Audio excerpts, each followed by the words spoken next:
Estamos acostumados a vê-lo como a consciência da América. Um homem ideal, nobre, cujo olhar gentil na tela acalmava milhões. Mas esqueça essa imagem. O verdadeiro Spencer Tracy se via como um monstro amaldiçoado. Quando soube que seu filho nasceu surdo, acreditou que era uma punição divina por seus próprios pecados sujos. O maior ator de Hollywood odiava sua profissão, desprezava seus Oscars e se trancava em hotéis baratos, bebendo até perder a consciência para apagar sua identidade. E seu lendário romance de anos com Katharine Hepburn não era um conto de fadas. A grande atriz tornou-se sua enfermeira secreta, que ele escondia no quintal e que nem sequer foi permitida em seu funeral. Hoje, vamos dissecar o mito mais sombrio de Hollywood e descobrir como a consciência da nação transformou sua vida em uma cela de tortura isolada. Nesta história, não vamos remexer em roupa suja ou contar garrafas vazias. Faremos o que o próprio Tracy proibia em vida. Vamos olhar dentro de sua alma. Vamos analisar por que a bebida não era um vício para ele, mas o único remédio disponível para uma vergonha insuportável. Veremos como a culpa em relação ao filho transformou seu talento de ator em um instrumento de autoflagelação. E entenderemos por que seu grande amor com Katharine Hepburn só podia existir no formato de segredo, dor e sacrifício. Esta não é a história de uma estrela. É a anatomia de um homem que se tornou grande apesar de seu próprio desejo de desaparecer. Ato 1. Deus involuntário. Por que o maior ator odiava sua arte? Para entender o buraco negro que sugava Spencer Tracy, é preciso primeiro destruir o principal mito sobre sua carreira. Nos livros de cinema e nas memórias de colegas entusiasmados, você lerá que Tracy era um gênio, que respirava em cena com a mesma naturalidade com que as pessoas dormem. Ele é chamado de ator dos atores, um padrão inatingível. Mas se você pudesse espiar sua mente enquanto o maquiador aplicava pó em seu rosto largo e enrugado, veria não um êxtase criativo, mas um profundo, nauseante e corrosivo desprezo. Spencer Tracy não apenas não gostava de seu trabalho, ele tinha vergonha dele. Uma vergonha semelhante à de uma doença humilhante ou um vício secreto. As raízes dessa vergonha estavam em sua educação católica irlandesa e na visão de masculinidade gravada a ferro em brasa em sua geração. No mundo de Tracy, um homem de verdade cheira a suor, óleo de máquina ou terra. É alguém que constrói pontes, luta nas trincheiras ou, no mínimo, descarrega vagões. Um homem cria algo tangível. E o que ele fazia? Um adulto robusto, com aparência de estivador, ganhava a vida vestindo roupas alheias, pintando o rosto e fingindo emoções que não sentia diante da lente de uma câmera. Para ele, atuar era uma forma de prostituição bem paga, uma atividade que humilhava a dignidade masculina. Ele se sentia um impostor, enganando pessoas honestas. Pagavam-lhe somas astronômicas por algo que ele considerava palhaçada. E quanto mais ganhava, mais forte era a sensação de que vendia sua alma ao diabo por poeira dourada. Ele odiava a atmosfera do set, aquela correria, os sorrisos falsos, as infinitas tomadas. Sentia-se sufocado no mundo das ilusões. Foi esse conflito profundo entre quem ele queria ser, um trabalhador simples e honesto, e quem ele era, uma estrela de Hollywood, que gerou seu método de atuação único.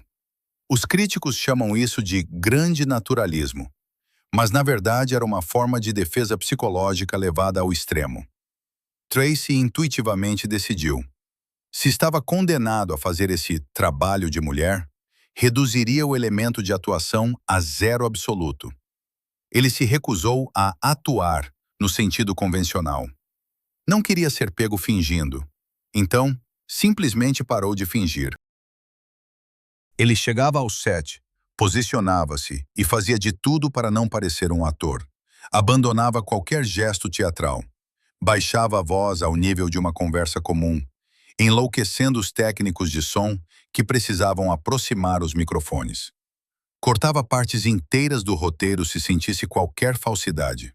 Sua famosa frase conselho aos jovens colegas: apenas decore suas falas e não tropece nos móveis. Não era charme de gênio. Era a confissão sincera de alguém que queria fazer seu trabalho o mais rápido, discreto e sem pompa possível, para ir logo para casa e esquecer aquela vergonha. Mas aí a ironia cruel do destino entrou em cena. A câmera é uma ferramenta implacável que odeia exageros e adora a verdade. Tentando se esconder, tentando não atuar, Spencer Tracy alcançava o efeito que outros buscavam por anos de treino. Seu desejo de ser invisível, sua contenção, seu olhar pesado e cansado de quem estava farto de tudo, criavam na tela um efeito de realidade assustadora. O público não via um personagem, via um ser humano vivo, que pensava, duvidava e sofria ali, naquele momento. Seu silêncio em cena pesava mais que os monólogos de outras estrelas. Seu ódio pela profissão se transformava em uma verdade cênica incrível. Ele era tão convincente, justamente porque não se importava com sua aparência. Não buscava a aprovação da câmera, ele a ignorava. E isso fechou a armadilha. O mundo se apaixonou por essa não atuação. Os críticos o colocaram em um pedestal. Colegas como Humphrey Bogart ou Clark Gable o olhavam com reverente temor, porque entendiam. Eles trabalhavam, enquanto Tracy existia. Mas para Spencer, cada elogio era um golpe de chicote. Diziam-lhe, você é um deus, mas ele ouvia, você é o mentiroso mais habilidoso de todos nós. Ele se viu em uma situação sem saída. Não podia abandonar o cinema, pois era a única forma de sustentar a família. E sobre essa prisão financeira, falaremos mais tarde. Mas também não podia amá-lo. Restava-lhe apenas uma coisa. Todas as manhãs vestir a máscara de um profissional carrancudo, enfrentar os holofotes e odiar-se por ser tão bom em mentir. No entanto, esse inferno profissional era apenas a camada superficial de sua tragédia. O verdadeiro pesadelo, que destruiu sua fé em si mesmo e transformou sua vida em uma eterna expiação, não o esperava nos estúdios da Metro-Goldwyn-Mayer, mas no quarto infantil de sua própria casa. Ato 2. Condenação no berço. Como a paternidade se tornou uma prisão perpétua. Se a vergonha profissional era para Spencer Tracy como uma dor de dente crônica, mas suportável, o evento que ocorreu em junho de 1924 foi um golpe de machado, partindo sua vida em antes e depois. Ali estava o epicentro de uma explosão nuclear, cuja radiação envenenaria seus próximos 43 anos. Para entender por que esse homem forte bebia até perder a humanidade, é preciso olhar para aquele berço onde repousava seu primogênito, John. Naquele verão, o jovem Tracy ainda não era um ícone. Era um ator pobre e ambicioso, que, como qualquer pai, via no nascimento do filho seu maior triunfo. John deveria ser sua continuação, sua cópia melhorada, sua contribuição para a imortalidade. Mas logo a inquietação se instalou na casa. Louise, esposa de Spencer, começou a notar estranhezas. O bebê não se assustava com trovões, não virava a cabeça ao ouvir o latido de um cachorro, dormia enquanto o mundo ao redor fazia barulho. A culminação desse pesadelo foi um momento que mais tarde entraria nas biografias como lenda, mas para Tracy foi a mais terrível realidade. Sozinho com o filho, ele decidiu testar suas suspeitas da maneira mais rude e desesperada. Spencer aproximou-se do berço e bateu a porta com toda a força. O estrondo deveria acordar até os mortos. Mas o pequeno John nem piscou. Continuou a dormir pacificamente, em seu silêncio absoluto e impenetrável. Os médicos deram o veredicto de forma rápida e implacável. Surdez nervosa. Incurável. A reação de Spencer Tracy a esse diagnóstico é a chave para toda a sua psicologia. Uma pessoa comum em tal situação sentiria tristeza, confusão, medo pelo futuro do filho. Tracy, no entanto, sentiu algo diferente, muito mais destrutivo. Ele sentiu uma confirmação. Criado sob os rígidos dogmas do antigo catolicismo irlandês, onde o sofrimento é sempre uma retribuição pelo pecado, Tracy imediatamente construiu em sua mente uma monstruosa relação de causa e efeito. Ele não viu a surdez do filho como uma falha genética ou um acaso da natureza. Não, em sua consciência, isso era uma punição direta de Deus. Mas não para a criança, e sim para ele, o pai.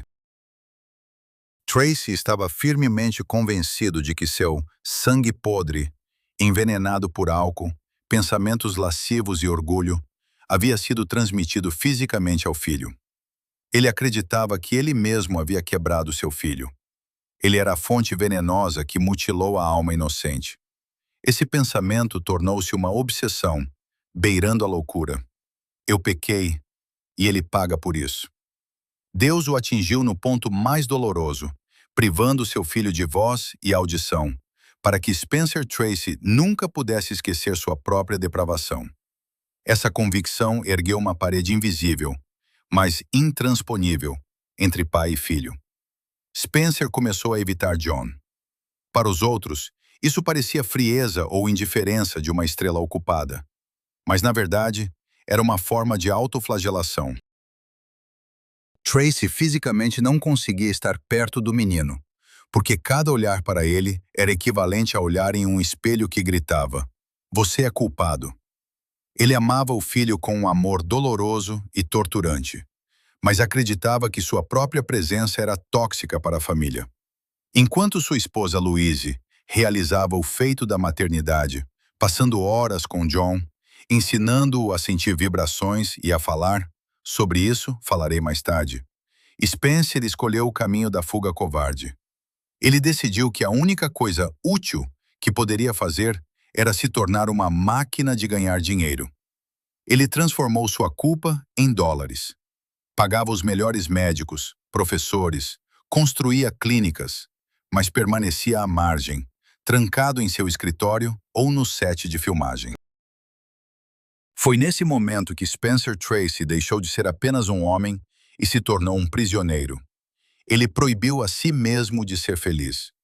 Como poderia rir? Como poderia desfrutar do sucesso se por sua culpa seu filho estava para sempre preso em um mundo sem sons? Qualquer alegria lhe parecia uma traição. Essa sentença interna exigia a execução da punição. E como Deus, na visão de Tracy, já havia dado seu veredicto, Spencer decidiu se tornar seu próprio carrasco. Ele encontrou a ferramenta que lhe permitia desligar temporariamente essa voz insuportável da consciência e, ao mesmo tempo, matar lentamente o corpo odiado que carregava o sangue ruim. Essa ferramenta era a garrafa. Ato 3. O álcool como fuga da própria pele. Para a maioria das pessoas, a palavra alcoólatra evoca a imagem de alguém fraco, decadente, em busca de prazeres baratos. No caso de Spencer Tracy, esse termo precisa ser radicalmente repensado. Seu vício não era um pecado no sentido comum. Era um procedimento médico complexo, cruel e necessário. O álcool servia como a única anestesia disponível para alguém que precisava enfrentar uma cirurgia de coração aberto sem anestesia, uma operação chamada viver com culpa.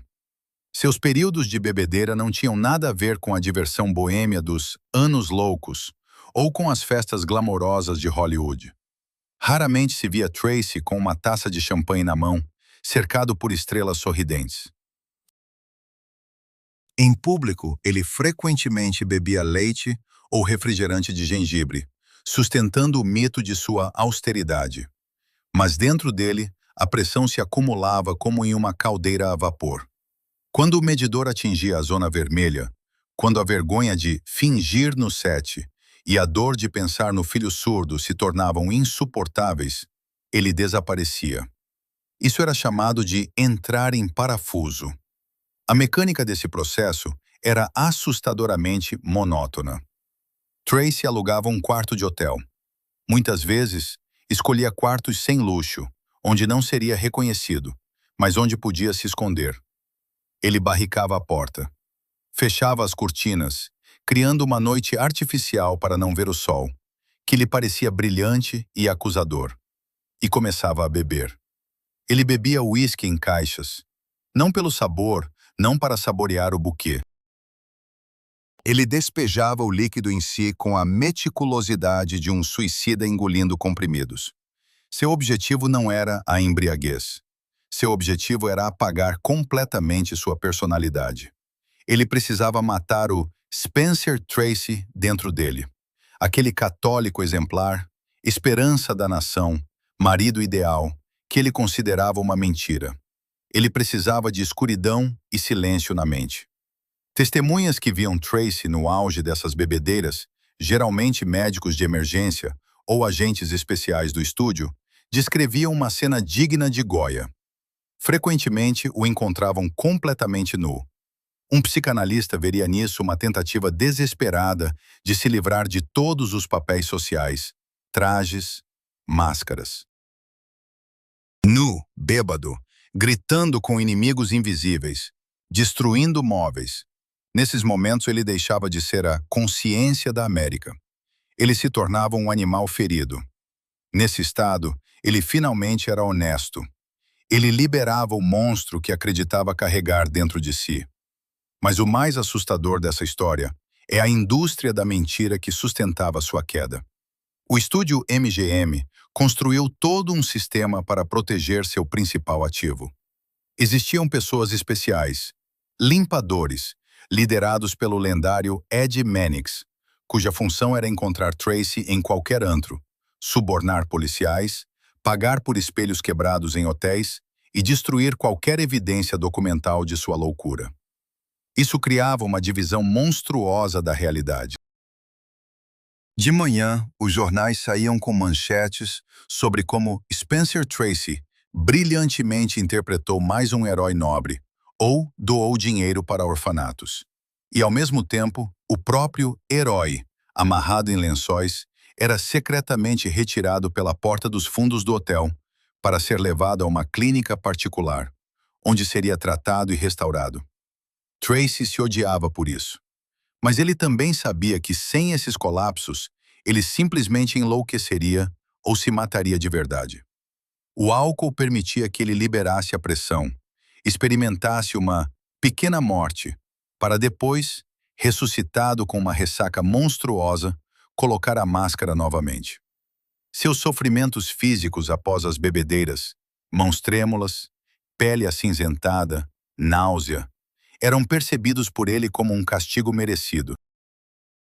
Sofrendo fisicamente, ele sentia que expiava parte de seus pecados e ganhava o direito moral de viver mais alguns meses como um homem digno. No entanto, o destino lhe reservou uma provação mais terrível que qualquer ressaca. O mundo decidiu recompensá-lo justamente pela máscara que mais lhe causava dor. Os Oscars já aguardavam seu herói, prontos para transformar sua vida em uma gaiola dourada. Ato 4. A Maldição Dourada. Oscars pela Máscara de Santo. Se o álcool era a fuga de Spencer Tracy de si mesmo, seus triunfos na carreira eram as correntes que o prendiam de volta ao pedestal que ele tanto odiava. A ironia cruel estava nas escolhas da academia ao canonizá-lo. Tracy não ganhava prêmios por interpretar vilões complexos e torturados, onde poderia extravasar sua escuridão. Não, Hollywood decidiu premiá-lo por papéis de pessoas de pureza cristalina, quase bíblica. E isso se tornou uma tortura psicológica requintada para ele. O ápice desse absurdo veio em 1938. Spencer Tracy aceitou o papel do padre Flanagan no filme Cidade dos Meninos. Não era um personagem fictício, mas um padre católico real que dedicou sua vida a salvar adolescentes problemáticos, criando para eles um lar e uma esperança no futuro. Pense no contexto dessa situação.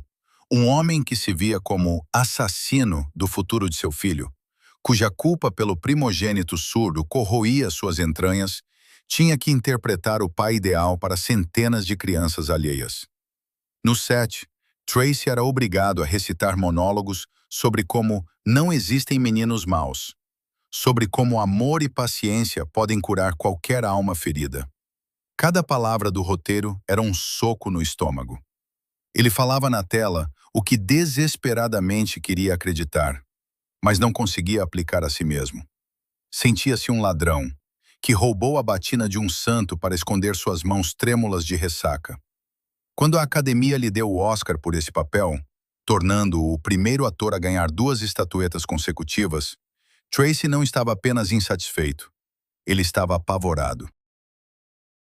Para um Oscar comum, um Oscar é o reconhecimento da maestria. Para Tracy, aquela estatueta dourada era um documento oficial de sua hipocrisia. Era como se dissesse: você nos enganou tão bem, nos fez acreditar que é bondoso, sábio e santo, embora saiba quem realmente é. O sucesso se tornou a prova de que a mentira era sua única virtude. Há uma história famosa de que Tracy insistiu em enviar seu Oscar ao verdadeiro padre Flanagan, em Nebraska. A imprensa e biógrafos por décadas apresentaram esse gesto como um exemplo de incrível humildade e respeito do grande artista ao protótipo. O público se emocionava. Que homem nobre! Mas se olharmos isso através do prisma de sua psicologia, veremos outra imagem. Não era humildade, era repulsa. Spencer Tracy fisicamente não conseguia manter em sua casa um objeto que queimava suas mãos. A estatueta era uma acusação silenciosa, uma prova de sua duplicidade. Ao enviar o prêmio ao padre, ele não fazia um presente. Ele se livrava de uma evidência. Ele devolvia a santidade a quem de direito, porque se sentia um impostor. Esses prêmios fecharam a armadilha de vez. Tracy deixou de ser apenas um ator popular. Tornou-se patrimônio nacional, a bússola moral da América. Os produtores entenderam que o público queria ver Tracy assim: confiável, justo, monumental. Pararam de oferecer papéis que poderiam destruir essa imagem.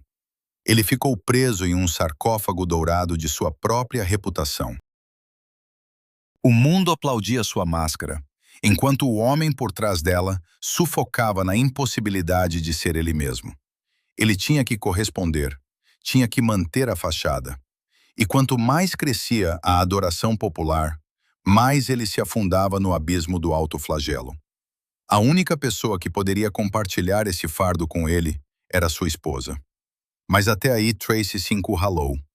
Sua esposa era perfeita demais para que ele se sentisse vivo ao lado dela. Ato 5. Santa nas sombras. Em qualquer roteiro de tragédia hollywoodiana, o papel da esposa de um alcoólatra geralmente segue um de 2 clichês. Ou é a vítima submissa, engolindo lágrimas no travesseiro enquanto o marido causa estragos. Ou é a fúria fria, que critica o gênio sem entender sua complexa alma. Se Louise Tracy se encaixasse em qualquer um desses papéis, a vida de Spencer poderia ter sido diferente. Ele poderia ter encontrado uma justificativa para o divórcio, ou pelo menos para uma rebelião aberta. Mas a tragédia de Spencer era que sua esposa era impecável. Louise Tracy não era apenas uma boa mulher. Ela era uma santa. E essa santidade se tornou a prisão mais segura do mundo para ele. Quando os médicos deram o diagnóstico ao filho deles, John, as reações do casal foram tão opostas quanto os polos norte e sul.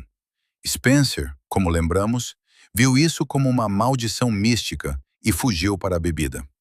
Louise, por outro lado, realizou um feito que nos anos 20 parecia impossível.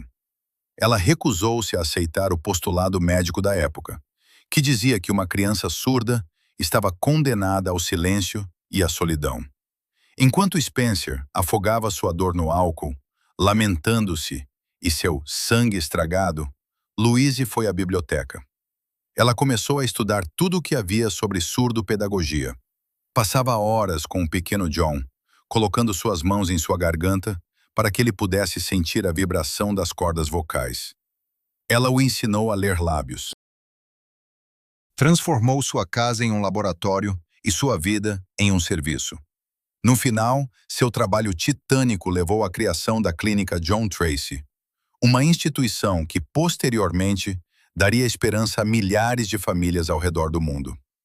Louise tornou-se um ícone para mães de crianças com deficiência. Ela não apenas carregou sua cruz, transformou-a em uma ferramenta de salvação. Para Spencer Tracy, o heroísmo de sua esposa tornou-se a prova esmagadora de sua própria insignificância. Ao lado dela, ele se sentia não apenas um mau marido, mas um anão moral. A força dela destacava sua fraqueza. A ação dela destacava sua inação. O amor dela pelo filho era ativo e criativo, enquanto o dele era tóxico e cheio de medo. E é aqui que reside a verdadeira resposta para a pergunta que atormentou os tabloides por décadas. Por que eles nunca se divorciaram? Costuma-se dizer que a razão era o rígido catolicismo de Tracy. Sem dúvida, a proibição religiosa do divórcio desempenhou um papel, mas isso era apenas uma fachada conveniente. A verdadeira razão estava mais profunda. Spencer Tracy não podia deixar Louise porque se sentia um eterno devedor dela. Divorciar-se de uma mulher que sozinha resgatava o filho do abismo do silêncio, o mesmo filho que, como acreditava Tracy, ele próprio havia prejudicado, seria um ato de traição suprema. Seria como cuspir no rosto de um anjo da guarda. O casamento deles se transformou em uma estrutura estranha, dolorosa, mas inquebrável. Deixou de ser uma família no sentido romântico da palavra. Era uma corporação de expiação de culpa. Os papéis nela foram distribuídos de forma rígida e permanente. Louise cuidava do filho e mantinha a fachada de respeitabilidade. Spencer fornecia o financiamento. Ele se tornou o caixa eletrônico para a missão dela. Tracy trabalhava como um condenado, aceitava qualquer papel, desde que os cheques continuassem chegando às contas da clínica e da família.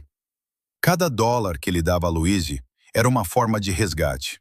Era como se dissesse: não posso estar presente, não posso olhar meu filho nos olhos, não posso ficar sóbrio, mas posso pagar por tudo isso. O dinheiro tornou-se um substituto para sua paternidade. Com o tempo, eles se separaram. Spencer vivia em hotéis ou casas de hóspedes. Louise ficava na mansão da família. Mas o cordão emocional não foi cortado. Louise continuava sendo a única pessoa a quem ele prestava contas. O mais assustador para ele era que ela nunca o repreendia. Ela não fazia escândalos por causa de sua bebedeira. Ela não comentava suas traições.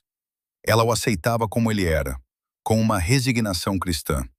Se ela gritasse, quebrasse pratos ou o odiasse, seria mais fácil para ele. Ele poderia se irritar em resposta, mas o perdão silencioso dela o deixava sem armas. Ele ficava sozinho com sua consciência, sem ter como transferir a culpa para a esposa malvada. Nessa atmosfera de santidade estéril e nobreza sufocante, Spencer Tracy sufocava. Ele precisava de ar. Precisava de alguém que fosse terreno. Alguém que não fosse santo. Alguém que pudesse olhar para ele e ver não o grande pecador, nem o pai da nação, mas apenas um homem cansado e quebrado. E quando parecia que ele estava condenado a passar o resto de seus dias sozinho em quartos de hotel, o destino o uniu a uma mulher que era o oposto completo de Louise. Uma mulher que não teve medo de olhar para sua escuridão e decidir viver ali. Ato 6. A mulher que olhou para o abismo. Katharine Hepburn. A lenda de Spencer Tracy e Katharine Hepburn é talvez o mito mais bonito e mais enganoso da era de ouro de Hollywood. Revistas brilhantes e, mais tarde, documentários nostálgicos nos venderam por décadas a história de uma união de iguais, um duelo intelectual entre duas grandes personalidades, uma química que explodia na tela. Pintaram-nos um quadro romântico, dois titãs que se encontraram em um mundo de falsidade. Mas se rasparmos o dourado e olharmos para os fatos com um olhar sóbrio, quase clínico, não veremos uma história de Romeu e Julieta. Veremos a história de um paciente grave e sua principal enfermeira em uma ala fechada, onde a entrada de estranhos é estritamente proibida. O encontro deles no set do filme A Mulher do Ano, em 41, por todas as leis da lógica, deveria ter terminado em desastre. Eles não eram apenas pessoas diferentes. Eram representantes de espécies biológicas em conflito. Katharine Hepburn era a personificação de tudo que assustava e irritava Tracy. Ela era uma aristocrata yankee da Nova Inglaterra, filha de um médico e de uma sufragista, uma mulher de traços marcantes, língua afiada e diploma do Bryn Mawr College. Usava calças quando isso era um desafio à sociedade, tomava banho frio de manhã e falava com aquele sotaque de mandíbula travada, pronúncia da alta classe, que despertava no simples irlandês Tracy um ódio de classe. No primeiro encontro, ao olhá-lo de cima a baixo, ela comentou: "Receio que eu seja alta demais para você, Sr. Tracy." Spencer Tracy era o oposto completo dela. Sombrio, robusto, católico, filho de um vendedor de caminhões, convicto de que o lugar da mulher era na cozinha ou na igreja. Ele via Hepburn como assexuada, arrogante e antinatural. Chegou até a suspeitar que ela fosse lésbica, de tão incompatível que seu comportamento era com seus padrões patriarcais. Mas foi exatamente essa polaridade que se tornou a chave para a conexão deles. Naquele momento, Tracy estava em uma crise profunda. Estava cansado de sua esposa santa, cansado de seu sentimento de culpa, cansado da eterna farsa. As mulheres que o cercavam até então, ou o idolatravam, ou, como Louise, o sufocavam com seu perdão cristão silencioso. Hepburn fez o que ninguém mais fez. Ela olhou diretamente em seus olhos e não viu ali nem o Deus da atuação, nem o Pai da nação. Ela viu um garoto assustado e confuso, preso no corpo de um bulldog envelhecido e bêbado. E esse olhar mudou tudo. Para Katharine Hepburn, salvar Spencer Tracy tornou-se o principal projeto de sua vida. Era um paradoxo que as feministas da época não conseguiam decifrar. Por que a mulher mais independente e emancipada de Hollywood, símbolo de liberdade, escolheu voluntariamente o papel de esposa secreta, amante eterna e, essencialmente, criada? A resposta está na psicologia da própria Hepburn. Ela vinha de um clã de vencedores, onde a fraqueza era desprezada e os problemas eram resolvidos com ação. Ela estava acostumada a ser forte. Mas a força precisa de um propósito. Em Tracy, ela encontrou o objeto perfeito, uma rocha que estava desmoronando. Ela viu nele a escala de uma tragédia digna de seus esforços. Ela sabia sobre seus hotéis sombrios, sabia sobre suas bebedeiras, e em vez de julgá-lo ou pregar moral, ela aprendeu a lidar com isso. Katharine literalmente assumiu o controle de seus demônios. Ela não tentou corrigi-lo com orações como Louise. Ela agiu de forma pragmática. Cuidava para que ele se alimentasse. Tirava-o dos bares. Sentava ao lado de sua cama por horas quando ele tremia de ressaca, segurando a bacia enquanto ele vomitava. Ela ouvia seus delírios bêbados sobre ser um nada. Para Spencer Tracy, Katharine tornou-se a única zona de segurança no planeta. Com Louise, ele se sentia um pecador diante do altar. Com Katharine, ele podia ser apenas um homem doente. Era uma diferença colossal. Ela não precisava de seu dinheiro. Era rica por si só. Não precisava de seu status. Era uma superestrela. Isso o libertou do papel de provedor que ele odiava. Ao lado dela, ele podia se dar ao luxo de ser fraco, caprichoso e imperfeito. Mas o preço que Hepburn pagou foi monstruoso. Por esse homem, ela conscientemente amputou parte de seu ego. No set, ela permanecia uma rainha, mas assim que o diretor gritava "corta", ela se tornava uma sombra. Ajustava sua agenda a ele. Cozinhava para ele, agachada diante da lareira. Amarrava seus cadarços quando ele engordou e não conseguia se curvar. Parou de ir a eventos sociais porque ele os odiava. Era um amor construído não sobre romance, mas sobre uma profunda compaixão e uma complexa codependência. Tracy precisava de uma babá que ele pudesse respeitar.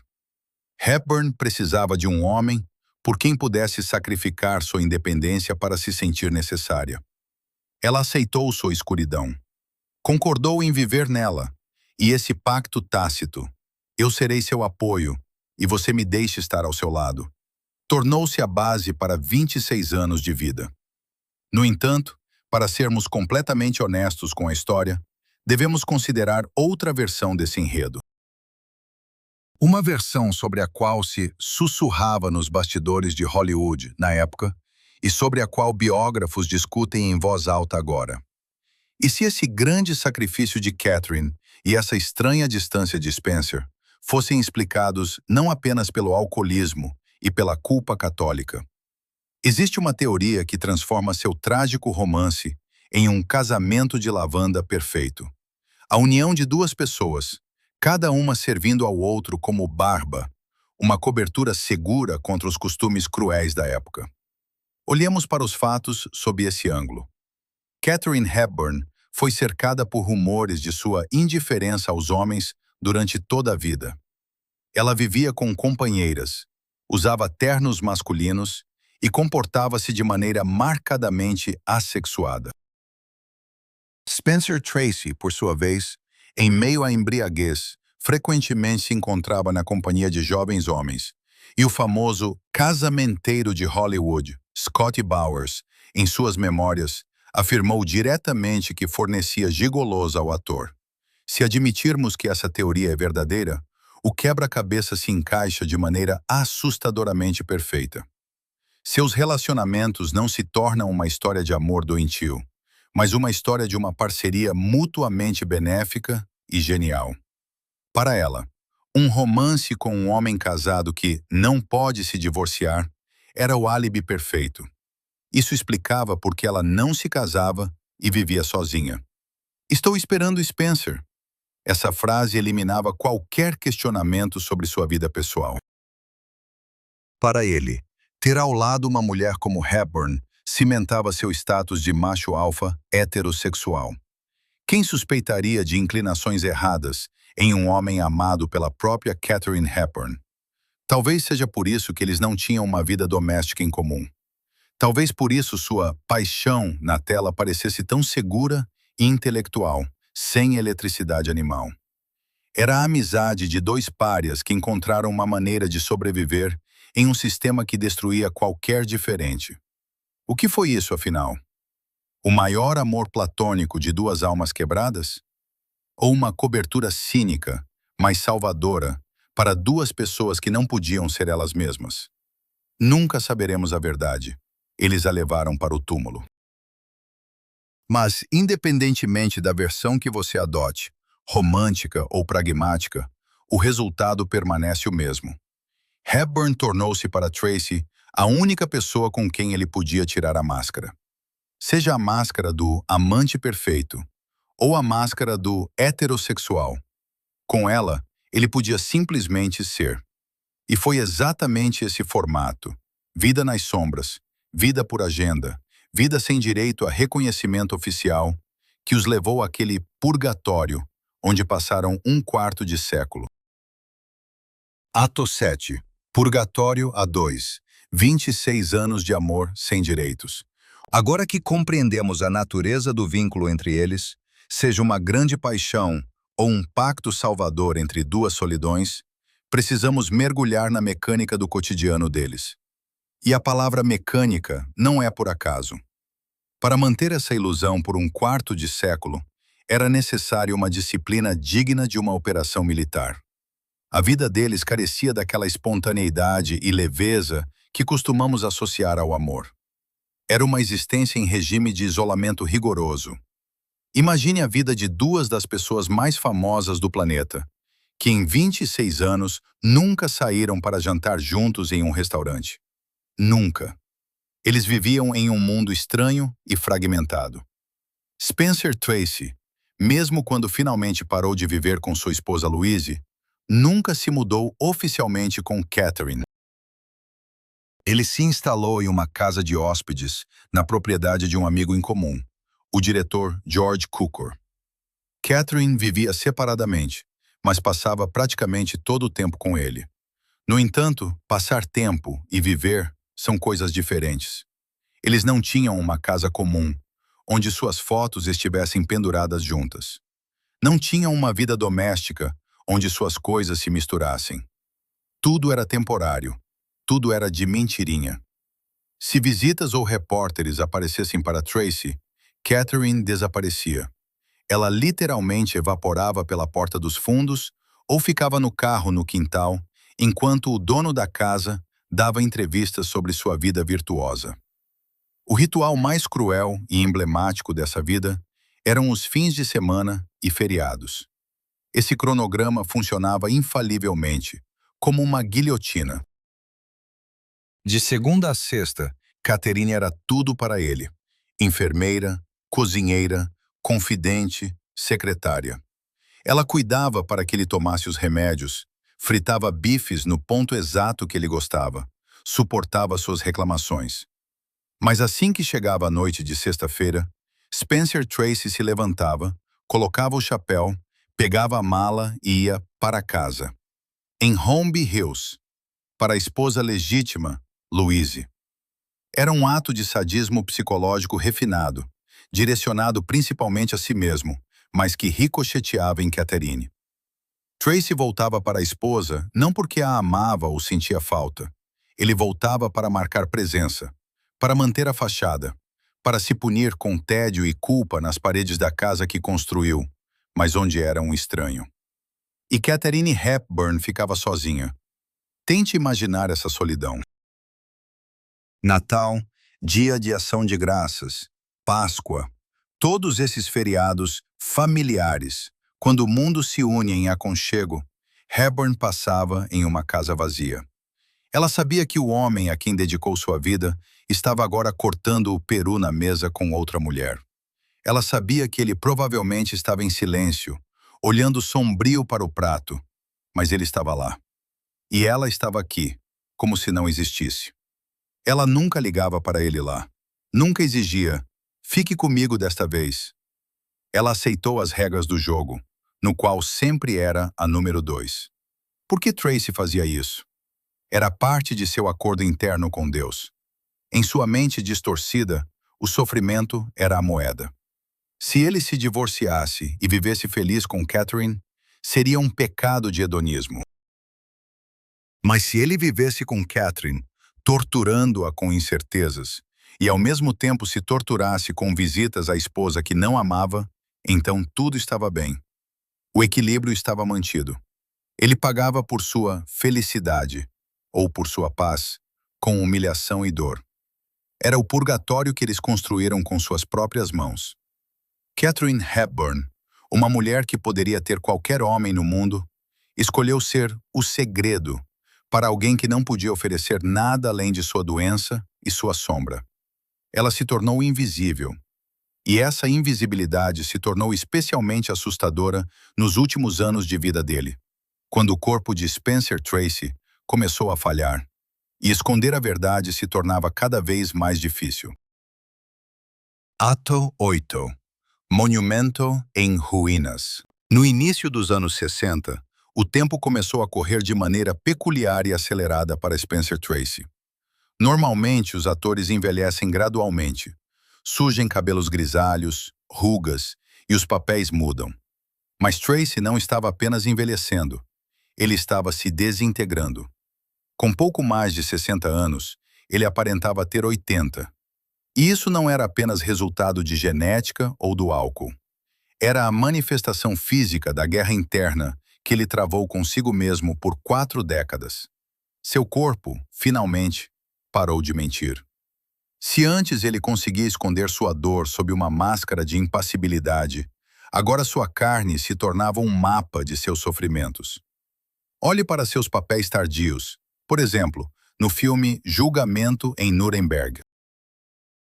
O que o público e os críticos viam como o ápice da atuação, a incrível sabedoria pesada do juiz Dan Haywood, Na verdade, era um prontuário médico.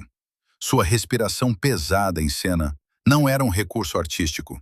Era enfisema pulmonar e falta de ar por insuficiência cardíaca. Seu andar lento e arrastado não era uma tentativa de mostrar a idade do personagem. Ele simplesmente não tinha forças para levantar os pés. Suas famosas longas pausas antes das falas não surgiam por tensão dramática, mas porque ele precisava reunir o resto da concentração apenas para lembrar o texto. Spencer Tracy não estava mais atuando. Ele parou de interpretar outra pessoa. Nos últimos anos, ele levava para a tela a si mesmo, um homem destruído, cansado da vida, que entendia tudo, mas não podia mudar nada. E essa autenticidade absoluta e assustadora hipnotizava o espectador. Víamos na tela não um ator, mas as ruínas de uma grandeza. Era como olhar para uma catedral antiga desmoronando, assustador e belo ao mesmo tempo. Nos bastidores, uma batalha silenciosa pela sobrevivência acontecia, liderada por Katharine Hepburn. Nesse ponto, o relacionamento deles havia se transformado completamente. A erotização, se é que existiu, e as discussões intelectuais ficaram no passado. Restaram apenas a medicina e o cuidado incessante. Hepburn se transformou em uma guardiã feroz, protegendo a paz do leão moribundo. Nos sets, ela criava um vácuo de silêncio ao redor dele. Ninguém podia elevar a voz em sua presença. Ela monitorava cada passo dele, carregava um termô com chá, colocava uma cadeira assim que o diretor gritava "Corta!" para que Spencer não caísse. Ela fazia de tudo para que o mundo não percebesse o quão mal ele estava. Esse foi seu último grande papel, o papel de ilusionista, mantendo o mito do indestrutível Spencer Tracy. Ela sabia que o trabalho era a única coisa que o mantinha neste mundo. Se ele parasse de filmar, morreria em uma semana ao perceber sua própria inutilidade. Por isso, usando toda a sua influência, ela forçava os estúdios a segurá-lo, o que era quase impossível com sua saúde, e a escalá-lo para papéis. O próprio Tracy, nesse período, alcançou uma estranha e sombria serenidade. Seu corpo destruído se tornou para ele uma prova da justiça do universo. Ele sempre acreditou que era pecador, que era ruim por dentro. Agora, sua aparência estava em sintonia com sua autoimagem. O rosto inchado, os cabelos grisalhos, a fragilidade, tudo isso ele via como uma penitência merecida. Ele não lutava contra a doença. Ele a aceitava como um velho conhecido que esperava a vida toda. Mas ainda havia um último esforço a ser feito. Ele precisava atuar no ato final de seu drama. O destino lhe deu um roteiro que permitiu que ele se despedisse da vida, da profissão e de Katharine, bem diante das câmeras, transformando um filme artístico em um testamento documental. Ato 9. Última cena. Epitáfio em vida. Primavera de 1967. Os estúdios da Columbia Pictures. Aqui está sendo filmado Adivinhe Quem Vem para Jantar. Mas o clima no set não é de criação artística. É como uma vigília ao lado de um doente terminal. Todos, dos iluminadores aos maquiadores, andam nas pontas dos pés. Todos sabem, é uma corrida contra a morte. Spencer Tracy estava em um estado tão crítico que as seguradoras se recusaram a emitir uma apólice para as filmagens. Pelas regras de Hollywood, isso significava o fechamento automático do projeto. Ninguém arrisca milhões de dólares se o ator principal pode desvanecer no esquecimento antes do fim do dia. Então, Spencer Tracy e Katharine Hepburn fizeram algo que dizia muito sobre a ligação deles. Depositaram seus cachês completos como garantia para o estúdio. Literalmente compraram o direito de Tracy trabalhar até o último suspiro, e não na cama. As filmagens seguiam em ritmo brando. Tracy só podia trabalhar 2 ou 3 horas por dia, e apenas até o almoço. Katharine estava sempre ao lado, monitorando sua respiração, pronta para ampará-lo a qualquer momento. Mas assim que a câmera era ligada, ocorria uma metamorfose assustadora. O velho, que momentos antes mal conseguia mover as pernas, se erguia. Nos olhos surgia aquele brilho de aço. Ele reunia as últimas forças para dar mais uma, última batalha. A culminação deste filme, e de toda a vida de Spencer Tracy, foi o monólogo final de seu personagem, Matt Drayton. Na trama, um pai conservador deve reconhecer o direito da filha de se casar com um homem negro e fazer um discurso sobre o poder do amor que supera os preconceitos. Mas qualquer um que assistir a essa cena agora, conhecendo o contexto, verá.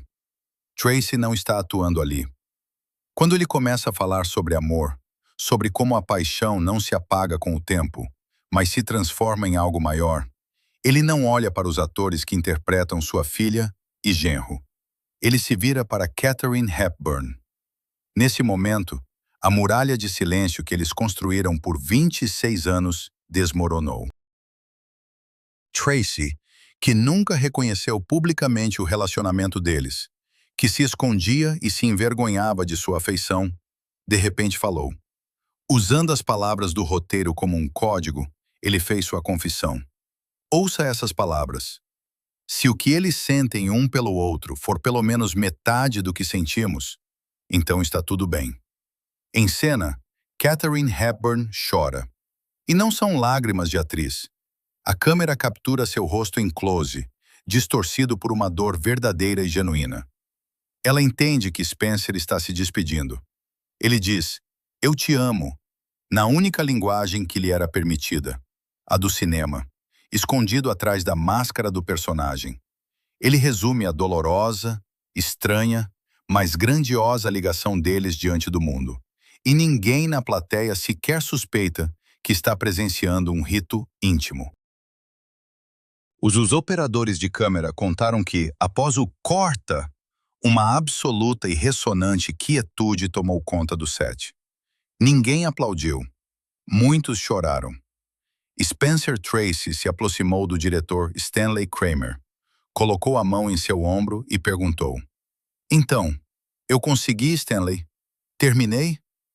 Essas não eram apenas palavras sobre o fim de um dia de filmagem. Era um relatório. Ele cumpriu seu dever. Usou seu talento até a última gota. Ele expiou sua culpa com trabalho, como um bom católico deve fazer. 17 dias após o fim das filmagens, numa manhã cedo, Spencer Tracy levantou da cama, foi à cozinha buscar um copo de água e caiu.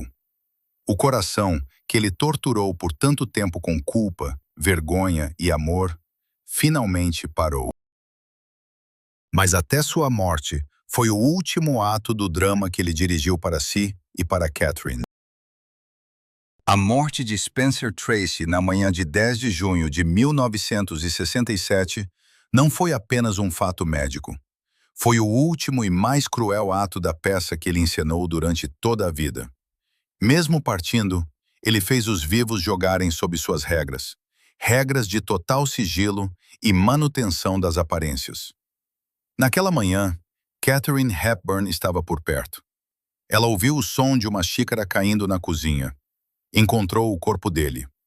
Mas o que aconteceu nas horas seguintes demonstra a monstruosa força de inércia do relacionamento deles. Em vez de se entregar ao luto, Katharine começou a agir como uma limpadora profissional. Ela sabia.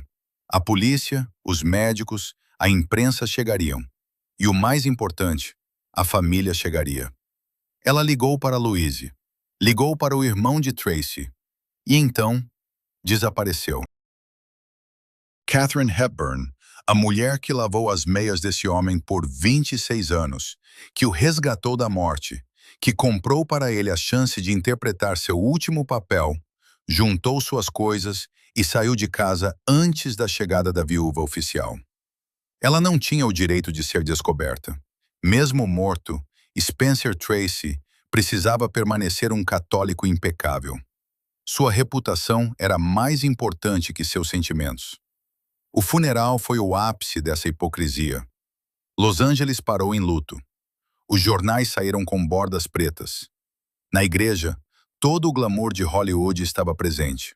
Ao lado do caixão estava Louise Tracy, majestosa, calma, recebendo condolências com a dignidade de uma esposa oficial que percorreu todo o caminho com o marido. Ao lado, os filhos, John e Suzy. A cena era perfeita. O pai da nação retornou ao seio da família. Katharine Hepburn não estava no funeral. Ela ficou em casa, sozinha. Sabia que sua presença transformaria a cerimônia de luto em um escândalo social, em uma farsa. Não queria dar aos tabloides motivo para manchetes como "Amante chora sobre o caixão". Ela respeitou o roteiro de Spencer, mesmo após o diretor deixar o palco. Como diria mais tarde, eu não tinha o direito de estar lá. Aquele era o momento deles, não meu. E aí estava a ironia final e cruel do destino de Spencer Tracy. Ele não venceu. Ele perdeu sua batalha pelo direito de ser ele mesmo. Durante toda a vida, ele se considerou um impostor, enganando o público ao interpretar heróis. Durante toda a vida, sentiu-se um pecador, indigno de sua família. E sua morte cimentou essa mentira para sempre. A história não se lembrou do homem atormentado, duvidoso, que odiava seu próprio rosto, mas sim do monumento de granito do pai da nação e do grande homem.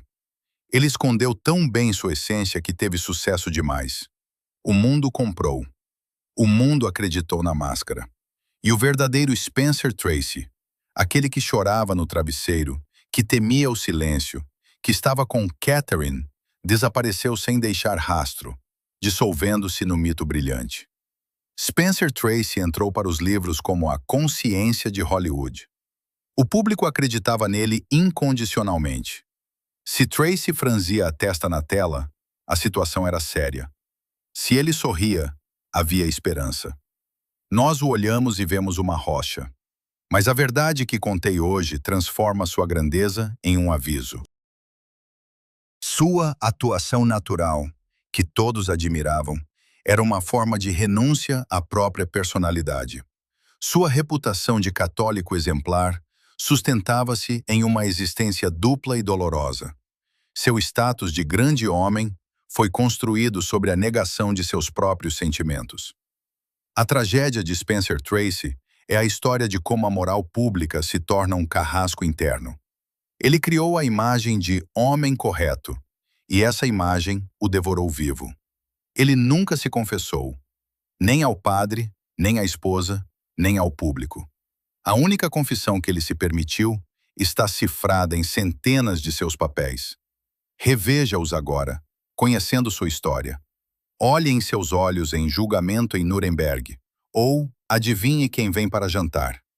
Você verá lá não um personagem. Você verá um refém que olha para você das profundezas de sua reputação perfeita e grita em silêncio pela solidão que tomávamos por coragem. A história de Spencer Tracy nos ensina que a dor reprimida mata lentamente, por dentro. Ele se consumiu porque temia seu lado ruim. Mas na Era de Ouro, havia uma mulher que escolheu um caminho diametralmente oposto. Ela não escondia seus demônios. Ela os fez trabalhar para ela. Ela transformou sua dor em fúria e seu caráter em uma arma carregada. Bette Davis. Ela não escondia sua raiva. Ela a transformou em arma.